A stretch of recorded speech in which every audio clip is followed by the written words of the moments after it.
Hello friends, आज हम लेकर आए हैं डी फार्मेसी फर्स्ट ईयर का 7 लेक्चर। जो फार्मास्यूटिकल केमिस्ट्री में लिमिट टेस्ट पढ़े थे इससे पहले, उसमें पढ़ा था लिमिट टेस्ट फॉर आयरन। आज हम बात करेंगे 7 लेक्चर में limit test for heavy metals. इससे पहले बात की थी लिमिट टेस्ट फॉर आयरन, उससे और पहले बात की थी limit test for sulphate chloride. आज हम बात करेंगे limit test for heavy metal. तो सबसे पहले बात करते हैं हैवी मेटल्स होते क्या हैं, लिमिट टेस्ट होते क्या हैं। जो हैवी मेटल्स होते हैं लिमिट टेस्ट के, वो होते क्या हैं। Heavy metal limit test is a method used to determine the amount of heavy metal in a sample. जो एक सैंपल या टेस्ट होते हैं, उनकी इम्प्योरिटी को चेक करने के लिए जो लिमिट टेस्ट लगाए जाते हैं वो लिमिट टेस्ट कहलाते हैं। जैसे कि हैवी मेटल्स की इम्प्योरिटी को चेक करने के लिए जो लिमिट टेस्ट लगाए जाते हैं वो लिमिट टेस्ट को हैवी मेटल्स कहलाते हैं। It used to ensure that heavy metals amount in a particular sample is within a safe limit। जो हमारे यूज करने के इंश्योर मतलब इंश्योर हैवी मेटल्स होते हैं, उनकी अमाउंट में इम्प्योरिटी चेक करने के लिए जो भी टेस्ट लगाए जाते हैं वो limit test for heavy metals होते हैं। और मैंने कहा पर्टिकुलर सैंपल है जब विदिन अ सेफ लिमिट, जो सेफ लिमिट में होने चाहिए, उसमें चेक किया जाता है। जो टेस्ट लगाए जाते हैं कि इम्प्योरिटी सेफ लिमिट, हमारा प्रोडक्ट जो बन रहा है, जो हमारी मेडिसिन बन रही है, वो सेफ लिमिट में है, सेफ है या नहीं। इसमें हम बात करेंगे हैवी मेटल्स होते क्या हैं। जो हैवी मेटल्स होते हैं वो लैब में परफॉर्म किए जाते हैं। जो लिमिट टेस्ट लगाए जाते हैं वो लैब में परफॉर्म किए जाते हैं। जैसे दो नेशनल रिजल्ट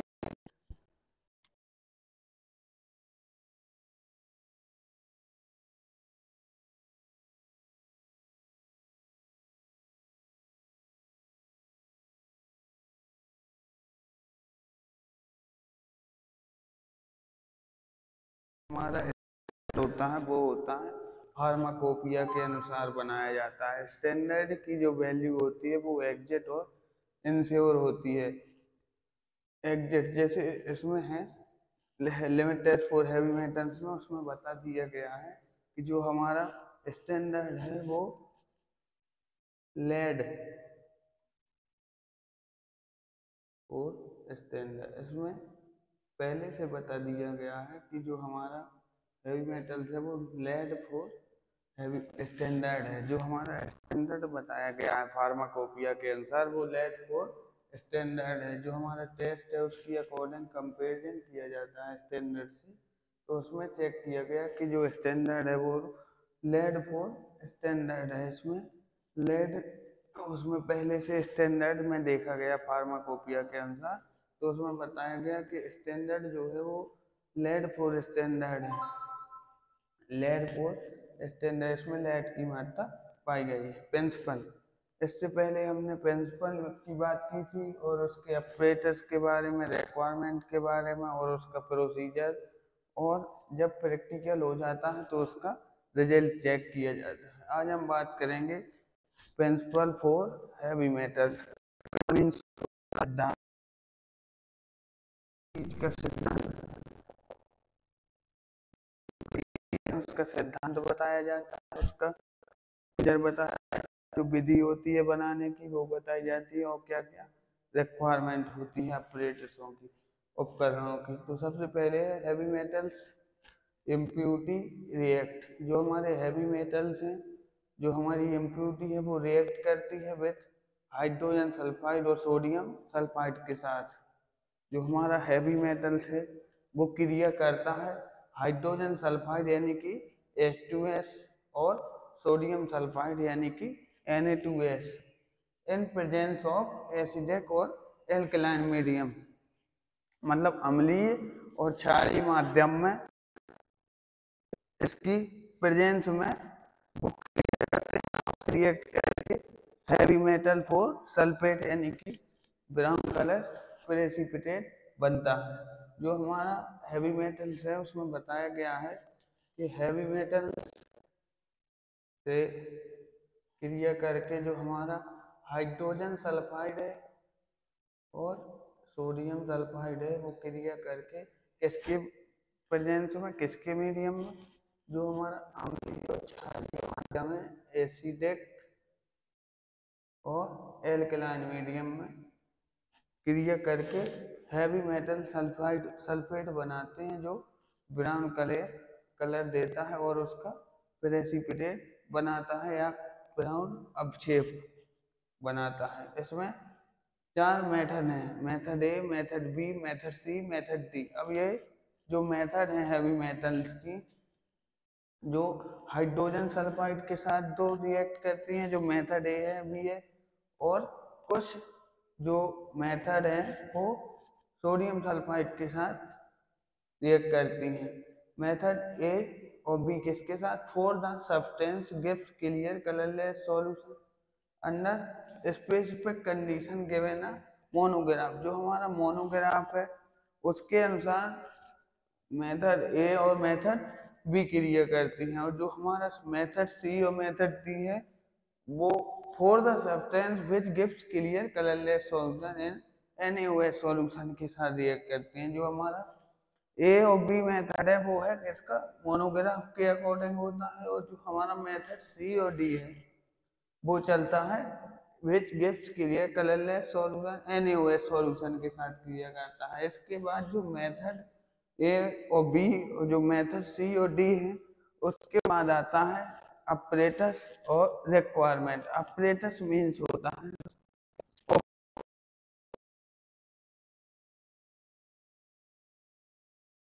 पहले उसके उपकरण पहले देख लिए जाते हैं कि इसमें किस किस उपकरण की रिक्वायरमेंट यानी कि आवश्यकता पड़ेगी। तो इसमें नेशनल सिलेंडर लिए जाते हैं जो जिसमें टेस्ट और स्टैंडर्ड बनाया जाता है। एक गिलास रॉड ली जाती है जिससे उसको स्टिल यानी कि शेयरिंग, जो स्टिल इसका मतलब है जो गिलास रॉड है, जो नेशनल सिलेंडर है उसको हिलाने के लिए जो गिलास रॉड ली जाती है वो ली जाती है। उसमें स्टैंड यानी कि जो हमारा वो बनता है, जो प्रैक्टिकल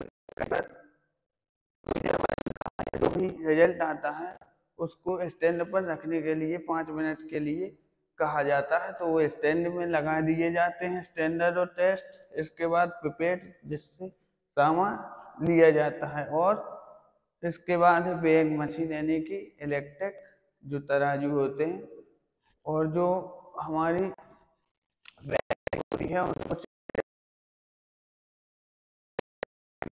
आता है हैवी मेटल्स प्रोसीजर। जो प्रिंसिपल के बाद जो मेथड हो जाती है उसके बाद उसकी विधि चेक की। तो 2 प्रकार से विधि है, टेस्ट और स्टैंडर्ड।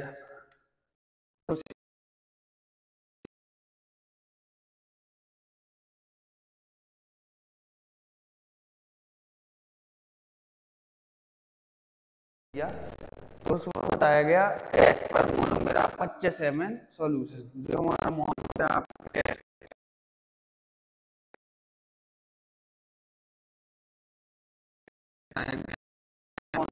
यानी कि मोनोग्राफ के अनुसार 25 ml सॉल्यूशन।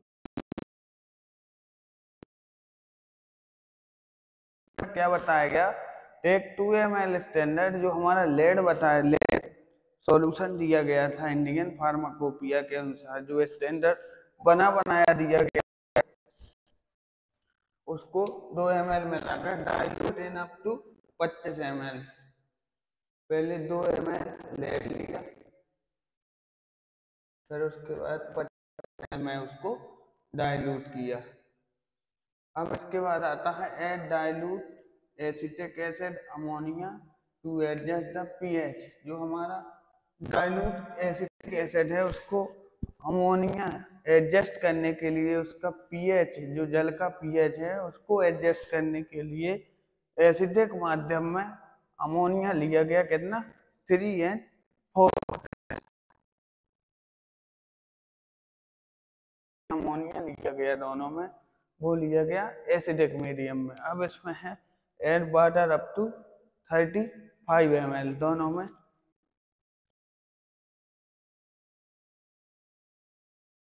टेस्ट में और 30 में। इसके बाद है add 10 ml of H2S solution, जो हमारा हाइड्रोजन सल्फाइड है उसको बताया गया है कि टेस्ट में 10 ml मिलाना है। उसको क्रिया अपना जो प्रैक्टिकल है उसको बनाने के लिए 10 ml H2S सॉल्यूशन यानी कि हाइड्रोजन सल्फाइड लिया गया।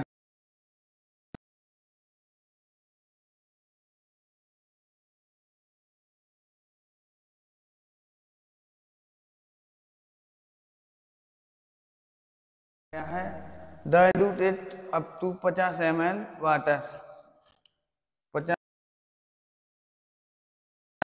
स्टैंडर्ड में।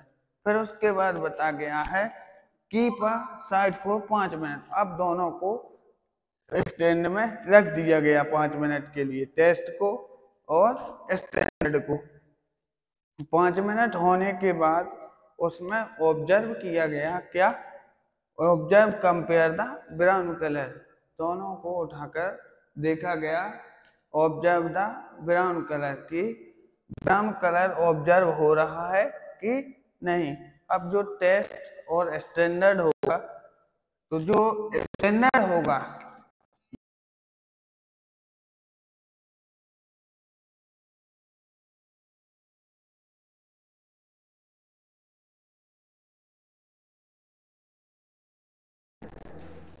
या तो स्टैंडर्ड से कम हो कलर, उसकी अकॉर्डिंग ब्राउन कलर कम हो स्टैंडर्ड की अकॉर्डिंग टेस्ट में, या उसके बराबर। अगर स्टैंडर्ड की अकॉर्डिंग अगर टेस्ट ज्यादा ब्राउन कलर देता है तो limit test for heavy metals is fail. अगर limit test for heavy metals यानी कि जो टेस्ट है वो स्टैंडर्ड की अकॉर्डिंग अगर टेस्ट कम या उसके बराबर देता है तो लिमिट टेस्ट इज पास, यानी कि जो स्टैंडर्ड है अगर उसके बराबर या उससे कम है तो लिमिट टेस्ट इज पास। अगर उससे ज्यादा होता है टेस्ट ब्राउन कलर तो लिमिट टेस्ट इज फेल्ड। उसके बाद आता है जब पूरा प्रैक्टिकल कर लिया जाता है लेबोरेटरी में लिमिट टेस्ट, तो उसके बाद नाम चेक किया जाता है कि हमारा जो प्रैक्टिकल परफॉर्म किया गया है लेबोरेटरी में वो सही है कि नहीं। If brown colour obtain in test solution में ब्राउन कलर ऑब्टेन यानी कि देखा गया is less than standard solution, जो हमारा स्टैंडर्ड है वो लेस देन है यानी कि कम है स्टैंडर्ड सॉल्यूशन से कि नहीं। Sample passes the limit test for heavy metal. अगर स्टैंडर्ड की अकॉर्डिंग टेस्ट में ब्राउन कलर कम है तो लिमिट टेस्ट इज पास्ड, और अगर जो ब्राउन कलर है वो स्टैंडर्ड की अकॉर्डिंग अगर टेस्ट में ज्यादा है तो लिमिट टेस्ट इज फेल्ड। इससे पहले हमने पढ़ा था लिमिट टेस्ट फॉर आयरन, आज हमने बात की limit test for heavy metal. आज की क्लास में इतना ही। Thank you.